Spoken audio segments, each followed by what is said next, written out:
നമസ്കാരം.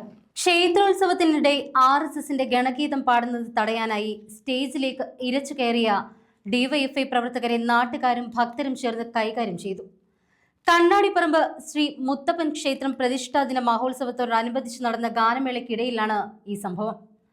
ഗണഗീതം ആലപിക്കുന്നത് തടയാൻ ശ്രമിച്ച CPM ഡിവൈഎഫ്ഐ സംഘത്തെ BJP RSS പ്രവർത്തകരും നാട്ടുകാരും ചേർന്ന് തടയുകയും സ്റ്റേജിൽ നിന്നും പിടിച്ചിറക്കി പഞ്ഞിക്കിടുകയുമായിരുന്നു. സംഘപരിവാർ നിയന്ത്രണത്തിലുള്ളതാണ് ഈ ക്ഷേത്രം. തൃശൂരിൽ നിന്നുള്ള ഗായക സംഘമാണ് ഉത്സവപ്പറമ്പിൽ പാടാനെത്തിയത്.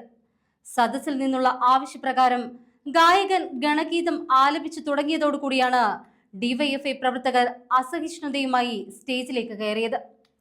പാട്ട് പാടിക്കൊണ്ടിരുന്ന ഗായകനെ ഭീഷണിപ്പെടുത്തി പാട്ട് നിർത്താൻ ആവശ്യപ്പെട്ടുവെങ്കിലും നാട്ടുകാർ സംഘടിച്ചെത്തിയതോടുകൂടി ഡിവൈഎഫ്ഐക്കാർക്ക് പിടിച്ചു നിൽക്കാൻ കഴിഞ്ഞില്ല. ഗണഗീതം തടയാൻ ശ്രമിച്ചവരെ ജനം സ്റ്റേജിൽ നിന്ന് തള്ളിയിറക്കി. തുടർന്നുണ്ടായ ഉന്തും തള്ളിലും മർദ്ദനത്തിലും CPM പ്രവർത്തകർക്ക് പരിക്കേറ്റതായിട്ടാണ് വിവരം. ക്ഷേത്ര കമ്മിറ്റിയിൽ RSS BJP പ്രവർത്തകർക്ക് സ്വാധീനമുള്ളതാണ് CPMനെ പ്രകോപിപ്പിച്ചത്.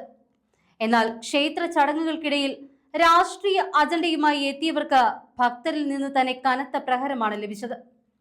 സംഭവത്തിന് പിന്നാലെ ഗണഗീതം പാടിയതിനെതിരെ ഡിവൈഎഫ്ഐ പ്രതിഷേധവുമായി രംഗത്ത് വന്നുവെങ്കിലും ക്ഷേത്ര വിശ്വാസികളുടെ വികാരത്തെ മാനിക്കാതെ അതിക്രമം കാണിച്ചവർക്ക് ലഭിച്ച തക്കതായ മറുപടിയാണിത് എന്ന് നാട്ടുകാർ പ്രതികരിച്ചു.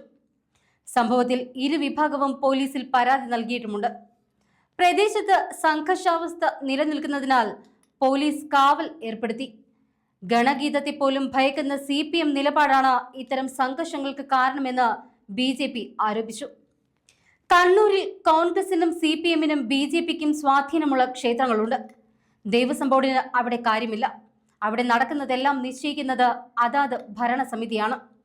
ഇതിനെയാണ് കണ്ണാടിപ്പറമ്പിൽ CPM അണികൾ ചോദ്യം ചെയ്തത്. ഇതേ രീതിയിലേക്ക് മറ്റിടങ്ങളിലേക്കും കാര്യങ്ങൾ പോകാനിടയുണ്ട്.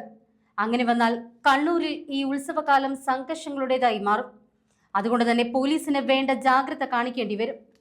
തിരഞ്ഞെടുപ്പ് കാലം അടുത്തത് കൊണ്ട് തന്നെ പ്രശ്നങ്ങൾ പരിധി വിടാനും സാധ്യതയേറെയാണ്. ഈ സാഹചര്യത്തിൽ പോലീസിന് എല്ലാ ക്ഷേത്രങ്ങളിലും കനത്ത നിരീക്ഷണം നടത്തേണ്ടതായി വരും.